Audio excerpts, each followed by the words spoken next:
আসসালামু আলাইকুম মালয়েশিয়া প্রবাসী ভাইগণ, আশা করি আপনারা প্রত্যেকে ভালো আছেন। মালয়েশিয়া যেতে নতুন নিয়মে আবার ইন্টারভিউ, মালয়েশিয়াগামী কর্মীদের ক্ষোভে ফুঁসছে সারা দেশ।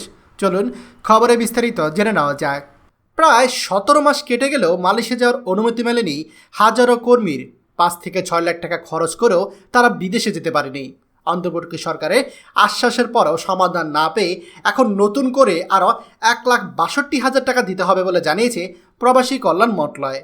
তবে প্রায় 8,000 প্রবাসী প্রত্যাশীদের মধ্যে মাত্র 500 জনের জন্যই চাহিদাপত্র আছে। মন্ত্রণালয়ের দাবি, এই বাড়তি টাকা বিমান ভাড়া খরচ হিসাবে নেওয়া হচ্ছে। নাটোরের প্রবাস প্রত্যাশী আবু বকর ভাই বলেন, 6 থেকে 7 লাখ টাকা খরচ করে এখন পর্যন্ত শুধু ধাক্কাই খাচ্ছি। আবার নতুন করে ট্রেনিং, ইন্টারভিউ সব থেকে শুরু করতে হবে। কেউ মরলে জানাজা যাওয়ার মুখও নেই, সবাই ঋণে ডুবে গিয়েছে। আরও এক কর্মী জানান, 15 দিনের প্রশিক্ষণ শেষ করার পরে বলা হলো অপেক্ষা করতে, কিন্তু মাসের পর মাস কেটে গেল, এখনও কোনো খবর নেই। অন্তর্বর্তী সরকার গত বছরে ব্যর্থ কর্মীদের পুনরায় পাঠানোর উদ্যোগ নিলে এখন পর্যন্ত মাত্র 8,000 কর্মী তালিকা তৈরি করা হয়েছে। তাদেরও যাচাই বাছাই এবং প্রক্রিয়া অংশগ্রহণ নিতে হবে এবং দিতে হবে অতিরিক্ত 1,62,000 টাকা। অনেকে ক্ষোভ প্রকাশ করে বলেছে, মন্ত্রণালয়ে যাই শুধু বলে কাজ চলছে, 15 দিনের ট্রেনিং করে আবার ইন্টারভিউ দিতে হবে, এটা কেমন নিয়ম? সরকারি রিক্রুটিং এজেন্সি বোয়েসেল জানিয়েছে, নতুন করে নেওয়া এই অর্থ আসলে বিমান ভাড়ার খরচ। বোয়েসেলের ব্যবস্থাপনা পরিচালক সাইফুল ইসলাম বলেন, স্বাভাবিক সময়ে সার্ভিস চার্জ নেওয়া হয়, কিন্তু এবার শুধু বিমান ভাড়া নেওয়া হচ্ছে। এটা বাস্তবতা। কর্মীদের বিষয়টিও বুঝে নিয়েছেন। প্রবাসী কল্যাণ মন্ত্রণালয়ের তথ্য অনুযায়ী বর্তমানে নির্মাণ খাতে মাত্র 500 কর্মীর চাহিদা রয়েছে এবং সবাইকে 31 ডিসেম্বরের মধ্যে দেশটিতে প্রবেশ করতে হবে।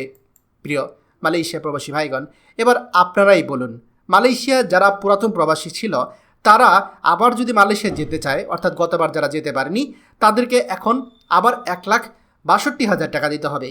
তারা কিন্তু অলরেডি 5 থেকে 6 লাখ টাকা দিয়েছিল, কিন্তু মালয়েশিয়া যেতে পারেনি, কারণ ওই সময় মালয়েশিয়া যাওয়ার যে সময়সীমা ছিল সেটা শেষ হয়ে গিয়েছিল। এখন নতুন করে তাদের কাছ থেকে আবারও 1,62,000 টাকা নেওয়া কতটা যুক্তিসঙ্গত? এই প্রশ্নের উত্তর কি আপনারা দিতেই পারবেন? আমরা ধরে নিচ্ছি যে ক্ষেত্র বিশেষে কিছু সরকারি চার্জ থাকতেই পারে, তাই বলে 1,62,000 টাকা, তাও আবার তারা বলছে এটি নাকি বিমান ভাড়া। বর্তমানে ঢাকা থেকে মালয়েশিয়া যাওয়ার বিমান ভাড়া সর্বোচ্চ 25,000 টাকা, এমনকি 35,000 টাকায় একেবারে আপ ডাউন টিকিট পাওয়া যায়। তারপর আপনারা কিভাবে 1,62,000 টাকা এই কর্মীদের কাছ থেকে নিচ্ছেন? এটা কি কোনোভাবেই মেনে নেওয়া যায়? আপনারাই বলুন। এই যে আমাদের পুরাতন প্রবাসীরা, তাদের কি আদৌ মালয়েশিয়া যাওয়া হবে?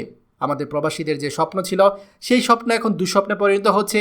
কলিং ভিসায় যারা যেতে চেয়েছিল, এটা আসলে তাদের সাথে এক ধরনের প্রতারণা। আশা করছি সরকার দ্রুত এই বিষয়গুলো সমাধান করবে। খবরটি আমাদের মালয়েশিয়া প্রবাসী সকল ভাইদের সাথে এখনই শেয়ার করে সবাইকে এই গুরুত্বপূর্ণ খবরটি জানার সুযোগ করে দিন। আর আপনি যদি আমাদের এই চ্যানেল নতুন হয়ে থাকেন, অবশ্যই আমাদের চ্যানেলটিকে সাবস্ক্রাইব করুন মালয়েশিয়ার সকল গুরুত্বপূর্ণ খবর সবার আগে পাওয়ার জন্য। ধন্যবাদ সবাইকে। আমাদের সকল ভিডিও আপডেট সবার আগে পেতে আমাদের চ্যানেলটিকে সাবস্ক্রাইব করুন। সাবস্ক্রাইব করতে সাবস্ক্রাইব বাটনে ক্লিক করুন এবং বেল আইকনে চাপুন, যাতে আমাদের কোনো নতুন ভিডিও আপনি মিস না করুন।